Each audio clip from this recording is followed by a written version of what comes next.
Hola a todos, bienvenidos a Institute. En esta ocasión vamos a realizar un ejercicio de física de segundo de bachiller del tema de óptica y el bloque láminas de caras planas.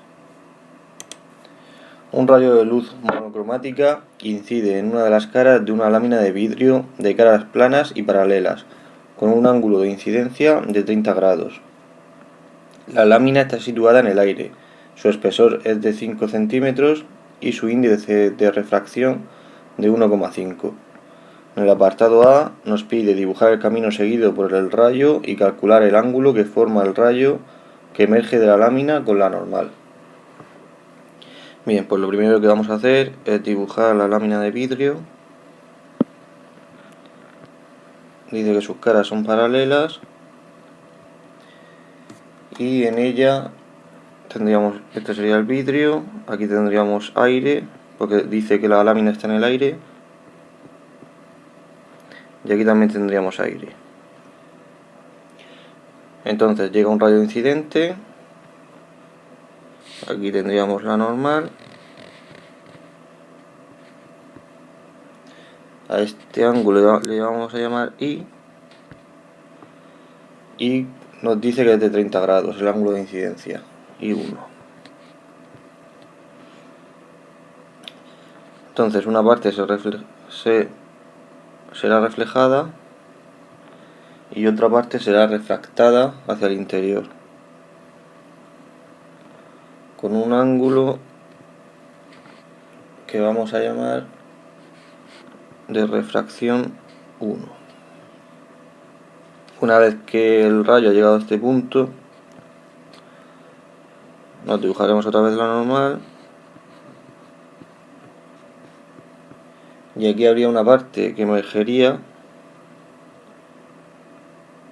y otra parte que subiría hacia arriba en el vidrio.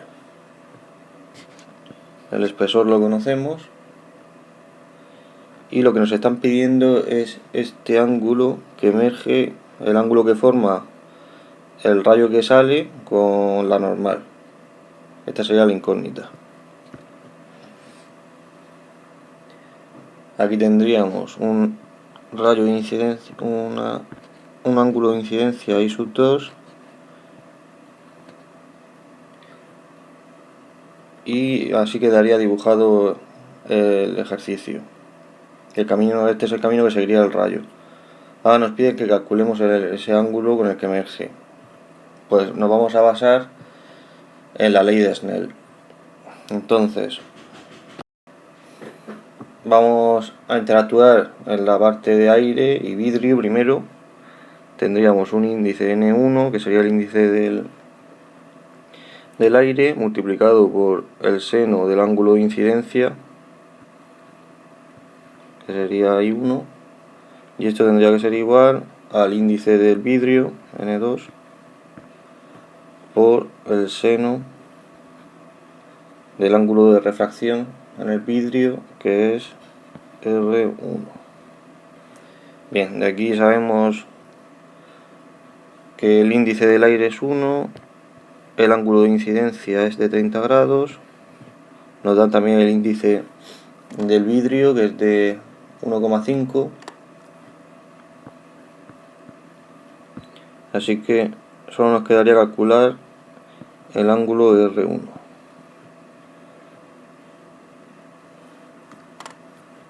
Aquí sacamos que el seno de R1 es igual a 0,33.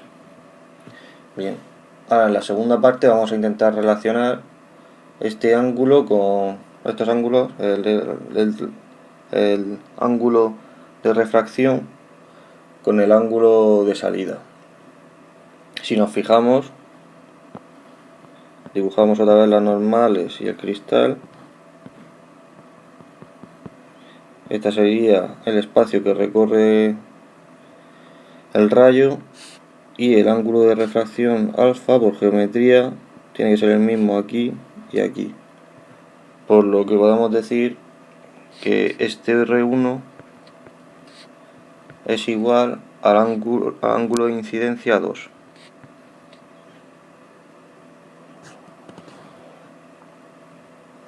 Bien, entonces volvemos a aplicar la ley de Snell, pero esta vez en el vidrio y la parte de abajo en la que hay aire, y tendríamos que N2 por el seno del ángulo de incidencia 2 tendría que ser igual a N3, que vuelve a ser la del aire,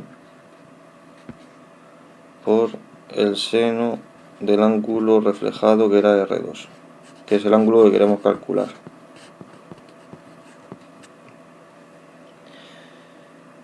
De aquí conocemos N2 es la del vidrio, 1,5.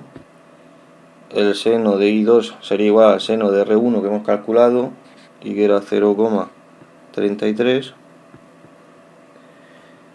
Y el índice N3 es el del aire, porque está en la parte de abajo, que hay aire, por el seno de R2, que es el ángulo que nos piden. Pues operando saldría que el seno de R2 es igual a 0,5, y de aquí despejaríamos si R2 valdría 30 grados. Bien, y con esto habríamos acabado el apartado A. En el apartado B nos pide que calculemos la longitud recorrida por el rayo en el interior de la lámina. Bien, pues en este apartado tenemos que, si dibujamos otra vez el vidrio, la luz entra,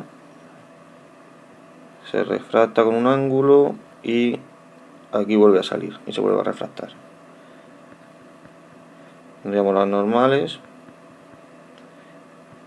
El ángulo de refracción lo conocemos, que es R1,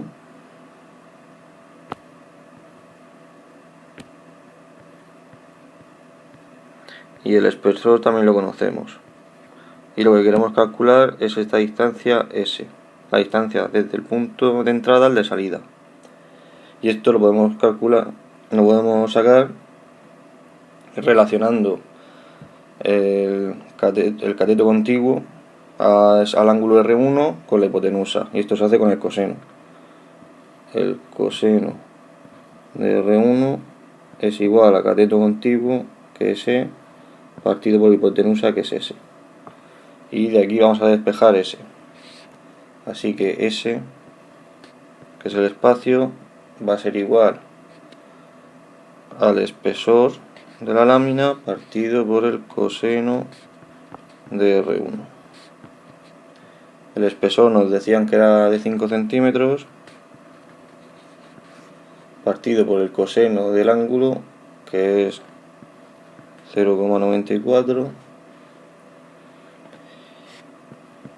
y esto saldrá igual a 5,32 centímetros. Bien, pues con esto habríamos acabado el ejercicio. Ya sabes que puedes guardarlo y compartirlo en tu cuenta y crear apuntes. Muchas gracias, y ya sabes que tienes más ejemplos en Institute.